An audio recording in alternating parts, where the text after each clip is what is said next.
ओम शांति। 3 सितंबर 2023 के ईश्वरीय महावाक्य। पहले एक नजर मुरली के मुख्य पॉइंट पर। बाबा ने कहा, चाहे कितने भी बड़े बड़े वैज्ञानिक चमत्कार दिखाने वाले भी हैं, चंद्रमा तक पहुंचने वाले भी हैं, लेकिन बाप के विशेष बच्चों के आगे वो भी अनजान हैं। पांचों ही तत्वों को जान लिया, उन्हों पर विजय भी प्राप्त कर ली, लेकिन छोटी सी बिंदु आत्मा को नहीं जाना। वैज्ञानिक से पूछो, आत्मा क्या है? आत्मा के ज्ञान को अभी तक जान नहीं सके, तो कितने भी बड़े हिस्ट्री के हिसाब से, इस दुनिया के हिसाब से विशेष हो, लेकिन जिसने अपने को नहीं जाना, उससे तो यहाँ का 5 वर्ष वाला बच्चा विशेष हो गया। कितना भी बड़ा सेठ स्वामी हो, लेकिन अलफ को नहीं जाना, तो कितने भी बड़े हो, चाहे नेता हो चाहे अभिनेता हो, लेकिन अपने आप को नहीं जाना तो क्या जाना। बुजुर्ग माता फलक से कहेगी कि हमने परमात्मा को पा लिया, और महात्मा कहेगा परमात्मा को पाना बहुत मुश्किल है। पवित्रता तो हमारा स्वधर्म है, परधर्म नहीं है। स्वधर्म है तो स्व सहज होता है, पर मुश्किल होता है। अपवित्रता परधर्म है, लेकिन पवित्रता स्वधर्म है। विशेष आत्माओं की अविनाशी विशेषता देखना चाहते हैं, थोड़े टाइम की नहीं, 1 साल चले 2 साल चले ये नहीं, अविनाशी रहने वाले को ही अविनाशी प्रारब्ध प्राप्त होती है। और फिर बाबा ने कहा, पुरुषार्थ का समय मिला है, आगे चल करके तो इतना समय भी नहीं मिलेगा। सुनाया था ना कि अभी लेट का बोर्ड तो लग गया है, लेकिन टू लेट का नहीं लगा है। तो आप सभी लक्की हो, सिर्फ अपने भाग्य को स्मृति में रखते हुए बढ़ते चलना, कोई बातों में नहीं जाना। पुरुषार्थ जो कम या ढीला होता है, उसके 3 कारण हैं। पहला, चलते चलते श्रीमत के साथ साथ आत्माओं की परमत मिक्स कर देते हैं। बाप की श्रीमत में परमत मिक्स कर दी, क्योंकि बाप की आज्ञा है सुनते हुए नहीं सुनो। तो आपने सुना क्यों? उसकी आदत डाली। जिस व्यक्ति का समाचार सुना, उसके प्रति दृष्टि में व संकल्प में भी घृणा भाव बिल्कुल नहीं हो। इतनी पावर आप में है, तो यह सुनना नहीं हुआ, उसका कल्याण करना हुआ। तो जो टाइम वेस्ट जाता है, उसका एक कारण पर मत और दूसरा कारण है पर चिंतन। तो दूसरी बात सुनाई पर चिंतन, उसका स्वचिंतन कभी नहीं चलेगा। कोई भी बात होगी, परचिंतन वाला अपनी गलती भी दूसरे पर लगाएगा, और परचिंतन वाले बात बनाने में नंबर 1 होते हैं। स्वचिंतन अर्थात अपनी सूक्ष्म कमजोरियों को, अपनी छोटी छोटी गलतियों को चिंतन करके मिटाना, परिवर्तन करना, ये स्वचिंतन है। और फिर लास्ट में बाबा ने कहा, अगर आप ज्ञान नहीं दे सकते हो, लेकिन अपनी धारणा से प्रभाव डालते हो, तो आपके सेवा की मार्क्स जमा हो गई ना। सच्ची सेवा, प्यार से सेवा, सभी की दुआओं से सेवा, उसका प्रत्यक्ष फल खुशी होती है। आपके पास सेवा खुद चलकर आएगी। तो जो सच्चा सेवाधारी है, उस सेवाधारी को चलो और कोई सेवा नहीं मिली, लेकिन बाप दादा कहते हैं अपने चेहरे से, अपने चलन से सेवा करो। सेवाधारी अच्छे हो, फिर भी आपका नाम नहीं है, लेकिन बाप के पास तो नाम है ना। जब बाप के दिल पर नाम है तो और क्या चाहिए। और सिर्फ बाप के दिल पर नहीं, लेकिन जब फाइनल में नंबर मिलेंगे तो आपका नंबर आगे होगा। धर्मराज का खाता कोई कम नहीं है, बहुत सूक्ष्म हिसाब किताब है। इसलिए निस्वार्थ सेवाधारी बनो, अपना स्वार्थ नहीं हो, कल्याण का स्वार्थ हो। यह सबके लिए पेपर भी है कि पर मत या पर दर्शन या पर चिंतन में कहाँ तक अपने को सेफ रखते हैं। परमत, पर चिंतन और पर दर्शन, इन तीन बातों से मुक्त बनो और एक बात धारण करो। वो एक बात है पर उपकारी बनो। तीन प्रकार की पर को खत्म करो और एक पर उपकारी बनो। और अब सुनते हैं महावाक्यों को विस्तार से। अव्यक्त बाप दादा के मधुर महावाक्य। मुरली का सार। पर मत, पर चिंतन और परदर्शन से मुक्त बनो और पर उपकार करो। आज बाप दादा अपने चारों ओर जो बाप के बच्चे हैं, विशेष है, उन सर्व विशेष आत्माओं को देख रहे हैं।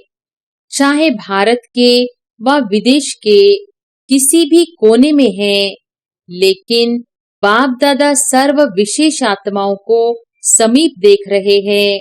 बाप दादा को अपने विशेष बच्चों को देख हर्ष होता है। जैसे आप बच्चों को बाप को देखकर खुशी होती है ना, खुशी होती है तब तो भाग करके आते हो ना। तो बाप को भी खुशी होती है कि मेरा एक एक बच्चा विशेष आत्मा है। चाहे बुजुर्ग है, अनपढ़ है, छोटे बच्चे हैं, युवा है, प्रवृत्ति वाले हैं, लेकिन सारे विश्व के आगे विशेष है। चाहे कितने भी बड़े बड़े वैज्ञानिक चमत्कार दिखाने वाले भी है, चंद्रमा तक पहुंचने वाले भी हैं, लेकिन बाप के विशेष बच्चों के आगे वो भी अनजान है। पांचों ही तत्वों को जान लिया, उन्हों पर विजय भी प्राप्त कर ली, लेकिन छोटी सी बिंदु आत्मा को नहीं जाना। यहाँ छोटे बच्चे से भी पूछेंगे तुम कौन हो, तो क्या कहेगा? आत्मा हूँ कहेगा ना। आत्मा कहाँ रहती है वो भी बताएगा। और वैज्ञानिक से पूछो आत्मा क्या है, आत्मा के ज्ञान को अभी तक जान नहीं सके। तो कितने भी बड़े हिस्ट्री के हिसाब से, इस दुनिया के हिसाब से विशेष हो, लेकिन जिसने अपने को नहीं जाना, उससे तो यहाँ का 5 वर्ष वाला बच्चा विशेष हो गया। आप लोगों का शुरू शुरू का बहुत फलक का गीत है, याद है? कौन सा गीत है? एक गीत था, कितना भी बड़ा सेठ स्वामी हो, लेकिन अलफ को नहीं जाना। तो कितने भी बड़े हो, चाहे नेता हो, चाहे अभिनेता हो, लेकिन अपने आप को नहीं जाना तो क्या जाना। तो ऐसी विशेष आत्माएं हो। यहाँ की अनपढ़ बुजुर्ग माता है और दूसरी तरफ अच्छा महात्मा है, लेकिन बुजुर्ग माता फलक से कहेगी कि हमने परमात्मा को पा लिया, और महात्मा कहेगा परमात्मा को पाना बहुत मुश्किल है। लेकिन यहाँ 100 वर्ष की आयु वाली भी निश्चय बुद्धि होगी तो वो क्या कहेगी? तुम ढूंढते रहो, हमने तो पा लिया। तो महात्मा भी आपके आगे क्या है? प्रवृत्ति वाले फलक से कहेंगे कि हम डबल पलंग पर सोते, इकट्ठे रहते भी पवित्र हैं, क्योंकि हमारे बीच में बाप है। और महात्माएं क्या कहेंगे? कहेंगे आग कपूस इकट्ठा रहना यह तो असंभव लगता है। और आपके लिए क्या है? प्रवृत्ति वाले बताओ, पवित्र रहना मुश्किल है या सहज है? सहज है या कभी कभी मुश्किल हो जाता है? जो पक्के हैं वो तो बड़ी सभा हो या कुछ भी हो, फलक से कह सकते हैं कि पवित्रता तो हमारा स्वधर्म है, परधर्म नहीं है, स्वधर्म है। तो स्व सहज होता है, पर मुश्किल होता है। अपवित्रता परधर्म है, लेकिन पवित्रता स्वधर्म है। तो ऐसे अपनी विशेषता को जानते हो ना, क्योंकि नए नए भी बहुत आए हैं ना। लेकिन कितने भी नए हैं, पवित्रता का पाठ तो पक्का है ना। कई बच्चे ऐसा भी करते हैं, जब तक बाप से मिलने का 1 साल पूरा नहीं होता, सबको पता है कि यह नियम पक्का है, तो मधुबन में आने तक तो ठीक रहते हैं। लेकिन देख लिया, पहुंच गए, तो कई वापस जाकर अलबेले भी हो जाते हैं। लेकिन सोचो कि पवित्रता की प्रतिज्ञा किससे की? बाप से की ना। बाप का फरमान है ना, तो बाप से प्रतिज्ञा कर।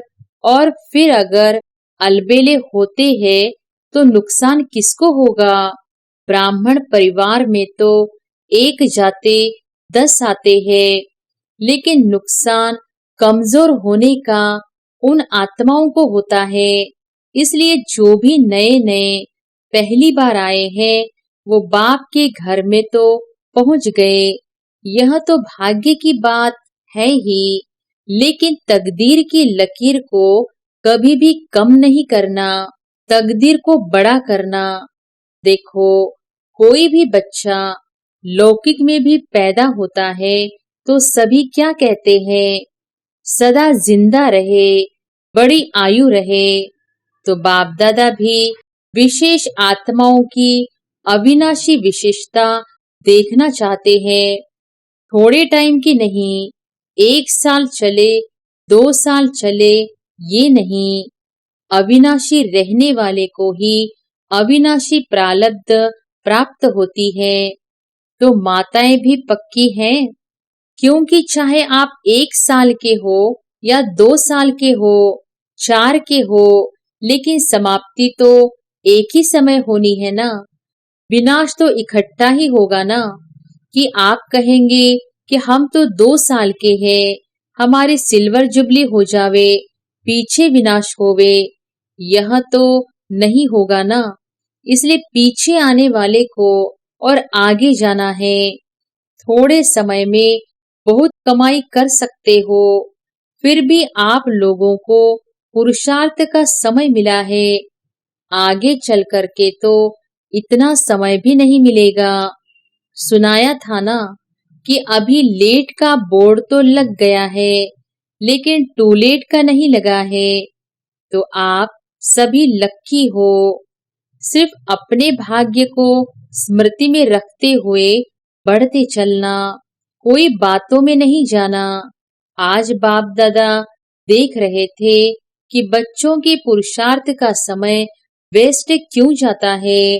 चाहता कोई नहीं है, सब चाहते हैं कि हमारा समय सफल हो, लेकिन बीच बीच में कहाँ आधा घंटा, कहाँ 15 मिनट, कहाँ 5 मिनट वेस्ट चला जाता है।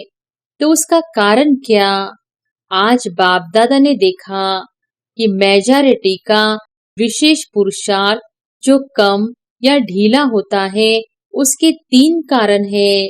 पहला, चलते चलते श्रीमत के साथ साथ आत्माओं की परमत मिक्स कर देते हैं। कोई ने कोई बात सुना दी और आप समझते हो कि सुनाने वाला तो अच्छा, सच्चा, महारथी है और आपका उस पर फेथ भी है। जब ऐसी कोई आत्मा आपको कोई ऐसी बातें सुनाती है जिसमें इंटरेस्ट भी आता है, समाचार तो अच्छा है, जैसे संसार समाचार अच्छा लगता है ना, तो ब्राह्मण संसार समाचार भी अच्छा लगता है। तो आपने उस पर फेथ रख करके वो बात सुन ली, माना, अपने अंदर समा ली, कट नहीं किया। तो बात सच्ची भी है, समाचार सच्चा भी होता है, सब झूठा नहीं होता, कोई सच्चा भी होता है। लेकिन बाप का फरमान क्या है कि ऐसे समाचार भले सुनो, ये है फरमान? नहीं, जिससे आपका कोई कनेक्शन नहीं है, सिर्फ दिलचस्प समाचार है।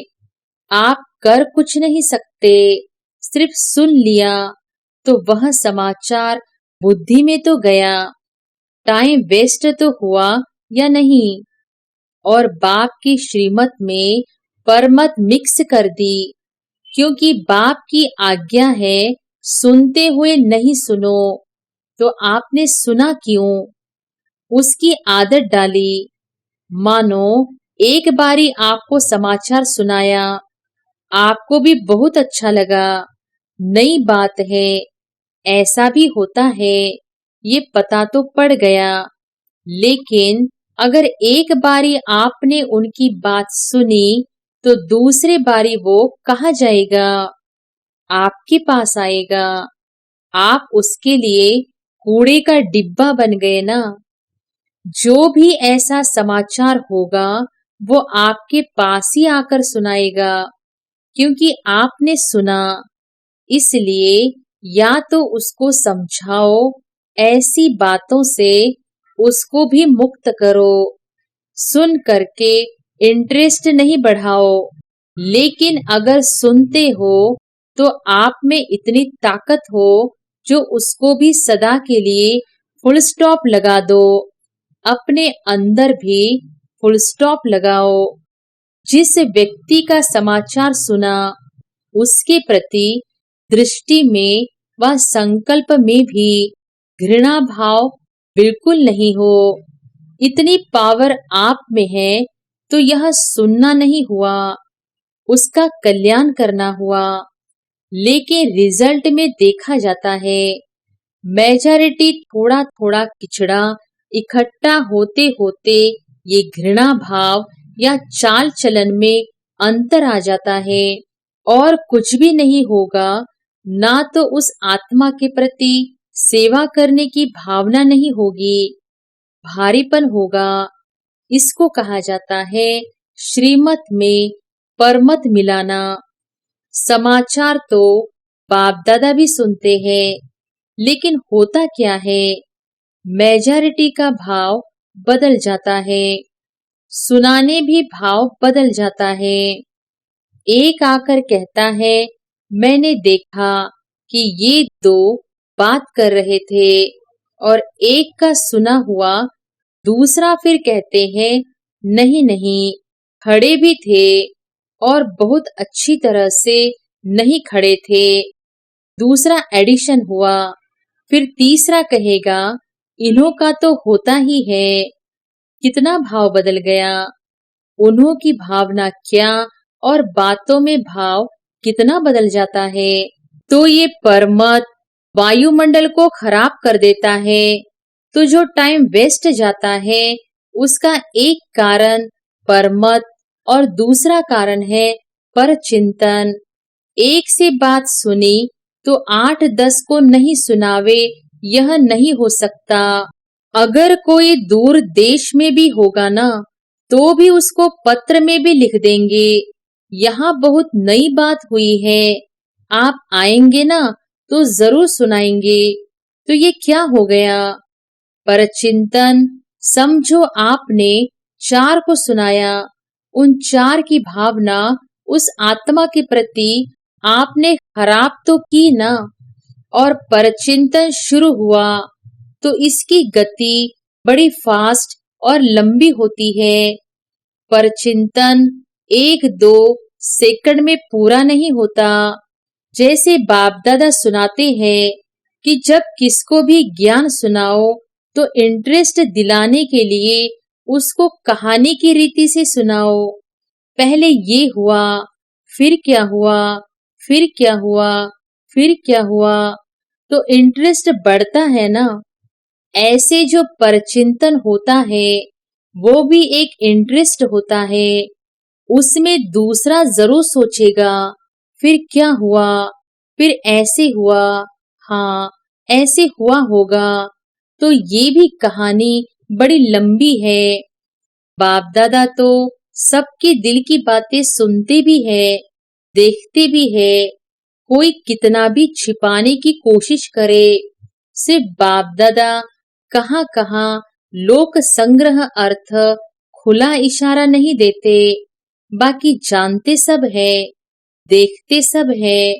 कोई कितना भी कहे कि नहीं मैं तो कभी नहीं करता, बाप दादा के पास रजिस्टर है, कितनी बार किया, क्या क्या किया, किस समय किया, कितनों से किया, यह सब रजिस्टर है।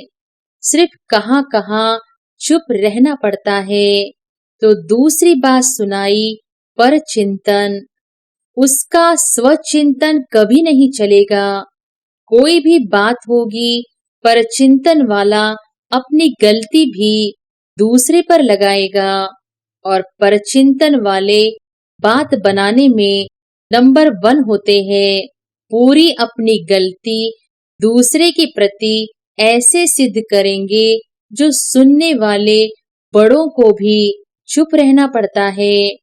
तो स्वचिंतन इसको नहीं कहा जाता है कि सिर्फ ज्ञान की पॉइंट रिपीट कर दी या ज्ञान की पॉइंट सुन ली, सुना दी। सिर्फ यही स्वचिंतन नहीं है, लेकिन स्वचिंतन अर्थात अपनी सूक्ष्म कमजोरियों को, अपनी छोटी छोटी गलतियों को चिंतन करके मिटाना, परिवर्तन करना, ये स्वचिंतन है। बाकी ज्ञान सुनना और सुनाना, उसमें तो सभी होशियार हो, वो ज्ञान का चिंतन है, मनन है।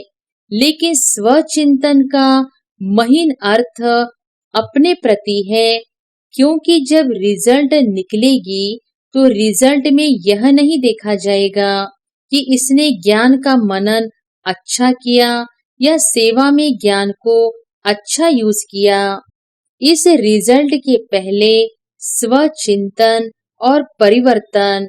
स्वचिंतन करने का अर्थ ही है परिवर्तन करना। तो जब फाइनल रिजल्ट होगी, उसमें पहली मार्क्स प्रैक्टिकल धारणा स्वरूप को मिलेगी। जो धारणा स्वरूप होगा वो नेचुरल योगी तो होगा ही। अगर मार्क्स ज्यादा लेनी है तो पहले जो दूसरों को सुनाते हो, आजकल वैल्यूज पर जो भाषण करते हो, उसकी पहले स्वयं में चेकिंग करो, क्योंकि सेवा की 1 मार्क तो धारणा स्वरूप की 10 मार्क्स होती है। अगर आप ज्ञान नहीं दे सकते हो, लेकिन अपनी धारणा से प्रभाव डालते हो, तो आपके सेवा की मार्क्स जमा हो गई ना।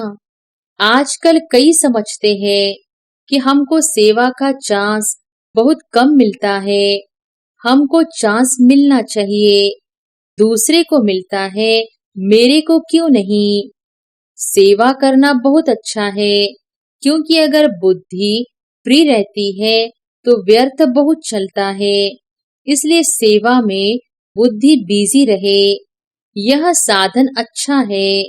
सेवा का उमंग तो अच्छा ही है, लेकिन ड्रामानुसार या सरकमंटांश अनुसार मानो आपको चांस नहीं मिला और आपकी अवस्था दूसरों की सेवा करने की बजाय अपनी भी गिरावट में आ जाए, या वो सेवा आपको हलचल में लाए, तो वो सेवा क्या हुई।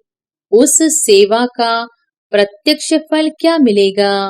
सच्ची सेवा, प्यार से सेवा, सभी की दुआओं से सेवा, उसका प्रत्यक्ष फल खुशी होती है। और अगर सेवा में फीलिंग आ गई, तो यहाँ ब्राह्मण फीलिंग को क्या कहते हैं, फ्लू। फ्लू वाला क्या करता है, सो जाता है, खाना नहीं खाएगा, सो जाएगा। यहाँ भी फीलिंग आती है तो या खाना छोड़ेगा या रूठ करके बैठ जाएगा, तो यह फ्लू हुआ ना। अगर आप धारणा स्वरूप हो, सच्चे सेवाधारी हो, स्वार्थी सेवा नहीं।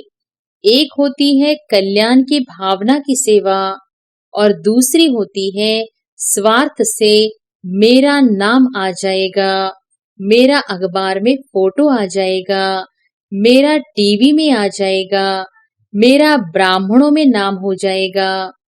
ब्राह्मणी बहुत आगे रखेगी, पूछेगी। यह सब भाव स्वार्थी सेवा के हैं, क्योंकि आजकल के हिसाब से, प्रत्यक्षता के हिसाब से अभी सेवा आपके पास आएगी। शुरू में स्थापना की बात दूसरी थी, लेकिन अभी आप सेवा के पिछाड़ी नहीं जाएंगे। आपके पास सेवा खुद चलकर आएगी। तो जो सच्चा सेवाधारी है, उस सेवाधारी को चलो और कोई सेवा नहीं मिली, लेकिन बाप दादा कहते हैं अपने चेहरे से, अपने चलन से सेवा करो। आपका चेहरा बाप का साक्षात्कार कराए। आपका चेहरा, आपकी चलन बाप की याद दिलावे। ये सेवा नंबर 1 है। ऐसे सेवाधारी जिनमें स्वार्थ भाव नहीं हो, ऐसे नहीं मुझे ही चांस मिले, मेरे को ही मिलना चाहिए, क्यों नहीं मिलता, मिलना चाहिए। ऐसे संकल्प को भी स्वार्थ कहा जाता है। चाहे ब्राह्मण परिवार में आपका नाम नामी ग्रामी नहीं है, सेवाधारी अच्छे हो, फिर भी आपका नाम नहीं है, लेकिन बाप के पास तो नाम है ना। जब बाप के दिल पर नाम है तो और क्या चाहिए। और सिर्फ बाप के दिल पर नहीं, लेकिन जब फाइनल में नंबर मिलेंगे तो आपका नंबर आगे होगा, क्योंकि बाप दादा हिसाब रखते हैं। आपको चांस नहीं मिला, आप राइट हो, लेकिन चांस नहीं मिला तो वो भी नोट होता है। और मांग कर चांस लिया, वो किया तो सही, लेकिन वो भी मार्क्स कट होते हैं। ये धर्मराज का खाता कोई कम नहीं है, बहुत सूक्ष्म हिसाब किताब है। इसलिए निस्वार्थ सेवाधारी बनो। अपना स्वार्थ नहीं हो, कल्याण का स्वार्थ हो। यदि आपको चांस है और दूसरा समझता है कि हमको भी मिले तो बहुत अच्छा और योग्य भी है, तो अगर मानो आप अपना चांस उसको देते हो, तो भी आपका शेयर उसमें जमा हो जाता है।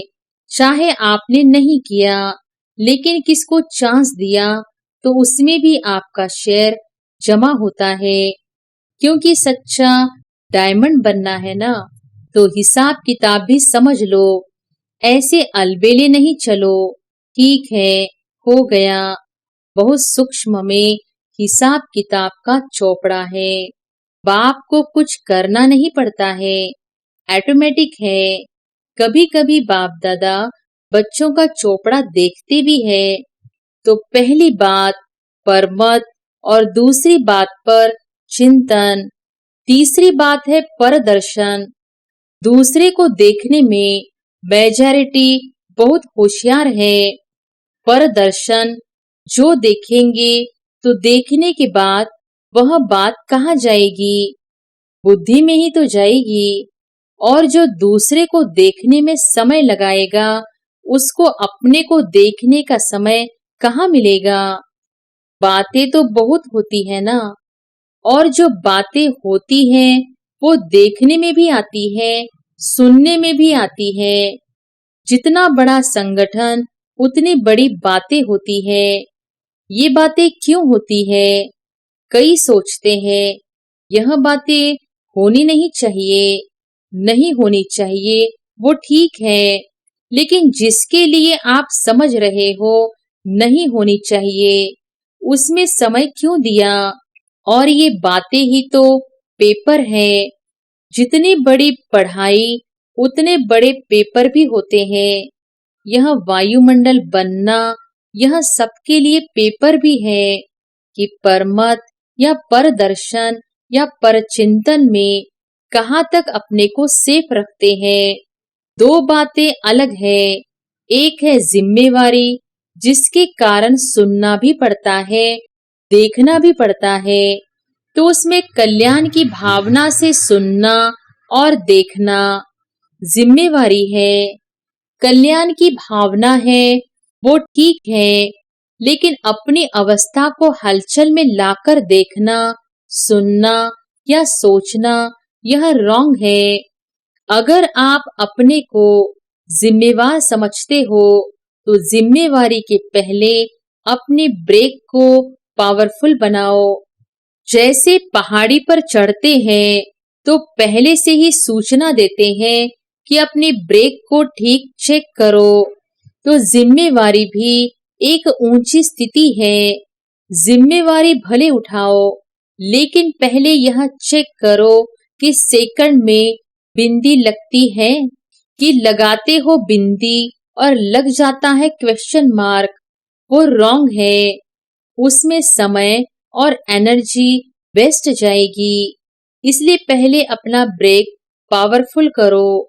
चलो, देखा, सुना, जहां तक हो सका कल्याण किया और फुल स्टॉप।